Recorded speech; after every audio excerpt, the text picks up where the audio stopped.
Hi, I'm Ryan Szymanski, curator for Battleship New Jersey Museum and Memorial. And today we've got a science episode.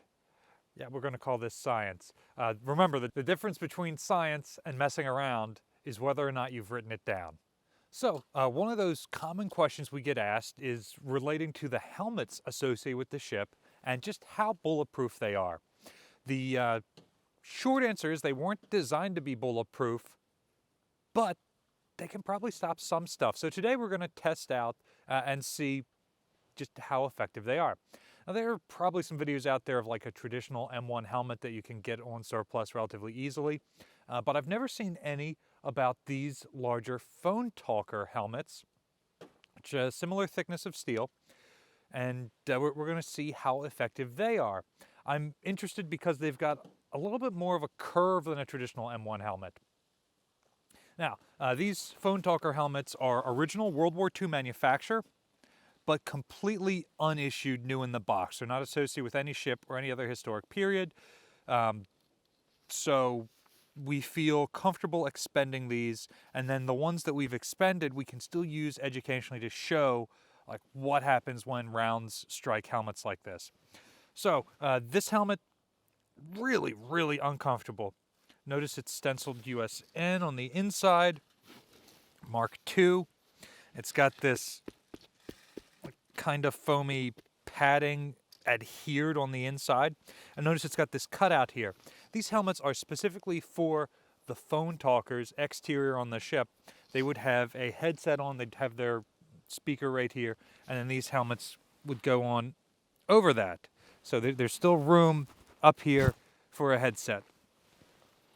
These helmets provide a tremendous amount of coverage of the head, the sides of the head, and the neck, but it really does block out your view. These helmets would be very heavily associated with the open gun mounts, especially the World War II era anti-aircraft guns, because you got to at least have someone on the gun crew tied into those sound-powered phone circuits to hear things like the ceasefire order or the orders in which aircraft to engage. So very important that someone's out there wearing that. They can't wear the traditional M1 helmets while they're doing that. So they make this Star Wars looking helmet. Really, Star Wars ripped off of these helmets, Spaceballs too, for that matter. So if these provide so much greater coverage than the regular M1 helmet, why weren't they more widely adopted? Well, because it blocks your field of view so badly. This is really limiting your ability to see stuff. And when you're on a ship, on a gun crew, as part of a group of other people, not so much an issue. When you're an infantryman, it is. And so the M1 helmets remain the standard. So let's see what happens. We've brought out a variety of firearms of several different calibers, and we're going to see up to what point this will stop a firearm. It is designed to stop shrapnel, and that is it. Shrapnel tends to be larger pieces, moving slower. So bullets, in theory, will defeat this, but I'm thinking some of the lighter pistol rounds won't be able to. And we're going to see just how much this can stop here in a minute. Before we go any further, remember, do not do this sort of thing at home. Remember to check your local state's firearms rules before you acquire firearms or before you transport your firearms into another state. Remember, I'm not the one who's pulling the trigger on these. We've got firearms experts here helping us out who've brought their personal stuff. And of course, don't unnecessarily expend artifacts. Again, we're doing this for science. We're recording it. We're using stuff that is unissued and completely surplus. We have the ship's original phone talker helmets already. So we're not destroying something historic by doing this. We're not endangering anyone, and we're following all local regulations. So for today's video shooting the helmets, we used a couple different calibers of ammunition.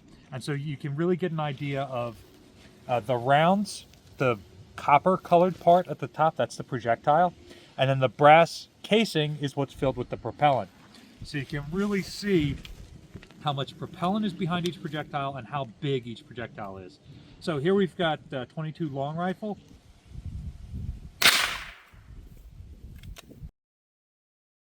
the smallest one, even fired out of a rifle, it couldn't penetrate the helmets. Here we've got 9mm, which pretty common round.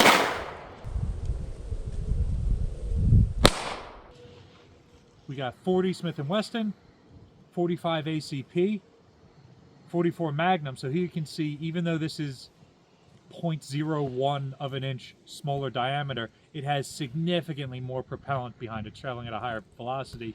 And then we've got 50 AE. All right, so here we have the two helmets we were shooting at. We did bring some like rifle caliber rifles with us, but we didn't get to the point where we needed to use them. The helmet that we fired all of the pistol caliber rounds out of a pistol at did a reasonably good job of deflecting rounds.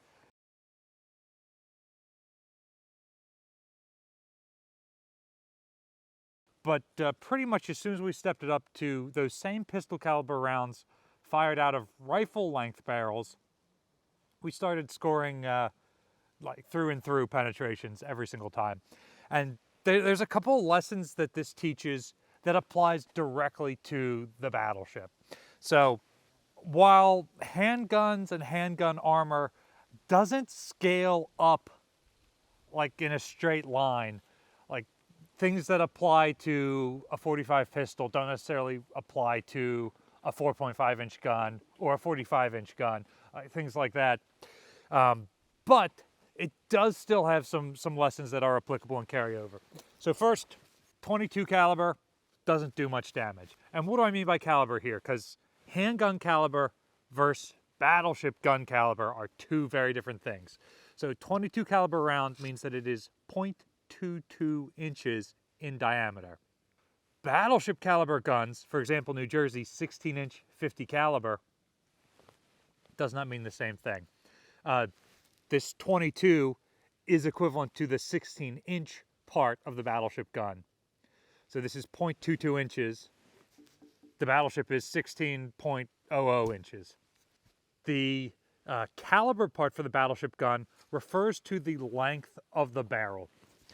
So a caliber with large artillery is the length of the barrel in relation to the diameter of the barrel. So a 16-inch 50 caliber means it is 50 times 16 inches long, which is going to be a different length than a 14-inch 50 caliber, because that is 14 times 50 calibers long. Why are those calibers even important? Why do we have to say that? It's because the longer the caliber, the more the shell is spinning inside of the rifled barrel. The more it spins, the further it's going to be thrown and the more accurate it's going to be. And that longer range, higher velocity that it's achieving is going to allow it to penetrate more armor. So a 16-inch 50 caliber gun is going to have a flatter trajectory, a longer range, and more armor penetrating capability than even a 16-inch 45 caliber gun. And we know this from looking at the North Carolina and South Dakota class battleships. They're firing the exact same projectiles, just at a slower speed. And so we see that here with things like, where is it? Here's our 9mm pistol impact. Makes a big dent, but the person wearing this is going to survive. That dent does not go deeper than the padding on the inside. But we get over to the helmet, where is it? 22 rifle still does not penetrate, but the 9mm does. So now we've gone from a pistol length 9mm, I think it had a 5-inch barrel, and we've gone up to a 16-inch full rifle length barrel, and that gives it enough velocity. It's the exact same round. We pull it out of the exact same box of ammo, and now it is enough to penetrate a helmet with the exact same armor thickness. So this does a really good job of showing that aspect, and this is one thing that does kind of scale up pretty well. Now, after that 9mm, absolutely everything else we shot into this punched through.